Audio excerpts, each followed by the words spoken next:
దీనికి ఒక చరిత్ర కూడా ఉంది. భారతదేశ స్వాతంత్ర ఉద్యమంలో విదేశీ వస్త్రాల బహిష్కరణ, స్వదేశీ వస్త్రాల్ని ప్రోత్సహించడం ఆ రోజు ఒక ఉద్యమ స్ఫూర్తితో ముందుకు తీసుకుపోయారు. అది కూడా ఈ రోజునే జరిగింది. ఆగస్టు 7వ తారీఖున మొట్టమొదటిసారిగా జరిగి అది వాడలా వెళ్లి అది కడకు క్విట్ ఇండియా మూవ్మెంట్ కింద ఏదైతే బ్రిటిష్ వారిని మళ్లీ పంపించే వరకు ఉద్యమం జరిగిందంటే ఆ స్ఫూర్తిలో ఇది ఒక భాగం అని చెప్పి కూడా నేను మీకు తెలియజేస్తున్నా. అదే మరి మన దేశంలో కూడా 2015 నుంచి ఈ యొక్క చేనేత అంతర్జాతీయ దినోత్సవాన్ని జరపాలని చెప్పి అనుకోవడం, కేంద్రంలో మోడీ గారు చేయడం, నేను ముఖ్యమంత్రిగా ఉన్నప్పుడు 2015 నుంచి ఈ కార్యక్రమానికి శ్రీకారం చుట్టాం. అది చాలా సంతోషం అని చెప్పి కూడా నేను మీకు తెలియజేస్తున్నా. ఒకే మాట చెప్తున్నా, ఈరోజు నేను వచ్చింది మీ అందరికీ భరోసా ఇవ్వడానికి వచ్చా.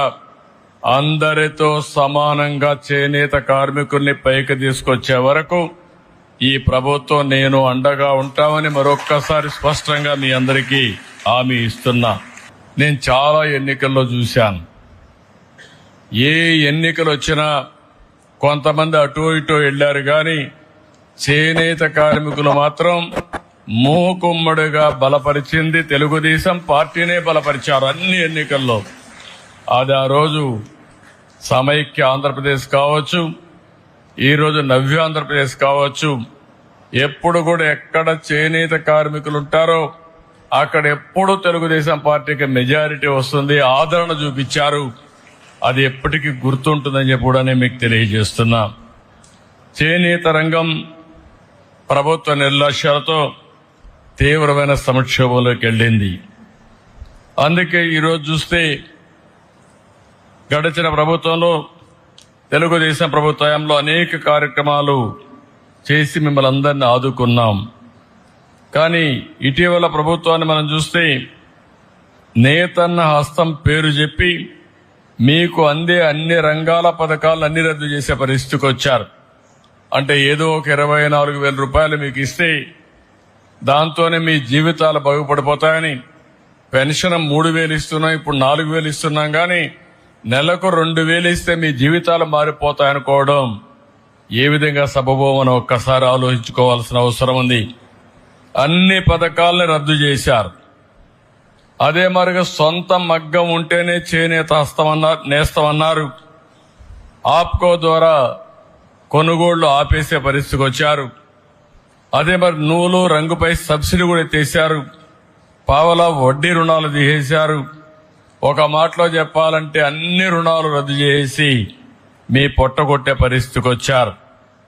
ఈ రోజు గడిచిన ప్రభుత్వాన్ని మీరు చూస్తే కార్మికులకి, చేనేత రంగానికి 226 కోట్ల రూపాయలు అప్పు పెట్టే పరిస్థితికి వచ్చారు, బకాయిలు పెట్టే పరిస్థితికి వచ్చారు.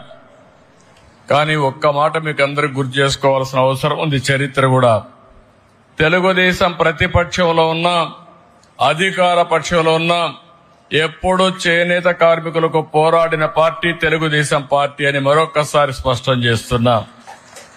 2007లో 3,072 కోట్లు చేనేత రంగం రుణమాఫీలు చేయాలని ఆనాటి కాంగ్రెస్ ప్రభుత్వం చెప్పి మోసం చేస్తే గట్టిగా పోరాడాం. ఇప్పటికి కూడా నాకు గుర్తుంది. 2000 మేము పోరాడిన పోరాట ఫలితంగా 2011 ఆనాటి ముఖ్యమంత్రి రోసయ్య గారు చీరాల్లో మేము వ్యతిరేకంగా ఉద్యమం చేస్తే 109 కోట్ల రూపాయలు మాఫీ చేయించాం. అది చాలదని 110 కోట్లు చేయకపోతే 2014లో అధికారంలోకి వస్తానే 110 కోట్ల రూపాయలు రుణమాఫీ చేసి చేనేత కార్మికులకు ఇచ్చిన మాట నిలబెట్టుకున్నాం. ఈరోజు మీరు ఒకసారి చూస్తే ప్రతి ఏటా 2014 నుంచి 250 కోట్ల రూపాయలు బడ్జెట్ కేటాయించాం. 90,795 మంది కుటుంబాలకి 100 యూనిట్లు కరెంటు ఉచితంగా ఇచ్చాం. ఆ రోజు మీరందరూ అడిగారు, చేనేత పరిశ్రమలో చాలా సమస్యలున్నాయి, చిన్న వయసులో అనారోగ్య సమస్యలు వస్తున్నాయి, మగ్గం పైన కూర్చుంటున్నాం, కడుపు లేకు నూలంతా వెళుతుంది, దానివల్ల ఇబ్బందులు వస్తున్నాయంటే 50 రూపాయలకే పింఛన్ ఇచ్చిన ఘనత, పెన్షన్లు ఇచ్చిన ఘనత తెలుగుదేశం ప్రభుత్వాన్ని చెప్పి మరొకసారి గుర్తు చేస్తున్నా. నూలు రంగుల పైన 20% సబ్సిడీ ఉంటే దాన్ని 40% పెంచాం. మరమగ్గాలకు 50% రాయితీ కోసం 80 కోట్ల రూపాయలు ఖర్చు పెట్టాం. 1,11,00,000 మంది చేనేత కార్మికులకి 2,000 రూపాయలు పింఛన్ ఇచ్చాం. ఆప్కో ద్వారా చేనేత వస్త్రాలు కొనుగోలు చేశాం. అంతర్జాతీయ మార్కెట్ క్రియేట్ చేశాం. ఎక్కడికక్కడ దీన్ని ముందుకు తీసుకుపోయే పరిస్థితికి వచ్చాం.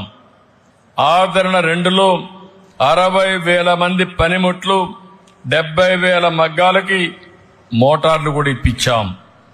ఇంకొక పక్కన 70,000 మంది చేనేత కార్మికులకి మోటరైజ్ జకార్డ్ లిఫ్టింగ్ మెకానిజం సదుపాయాలు కల్పించాం. 55,500 మంది చేనేత కార్మికులకి 26.62 కోట్ల రూపాయలు రుణం ఇచ్చాం. ఇవన్నీ చేసి ఆ రోజు ముందుకు పోయామంటే అది చేనేత పరిశ్రమ పైన ఉండే శ్రద్ధ.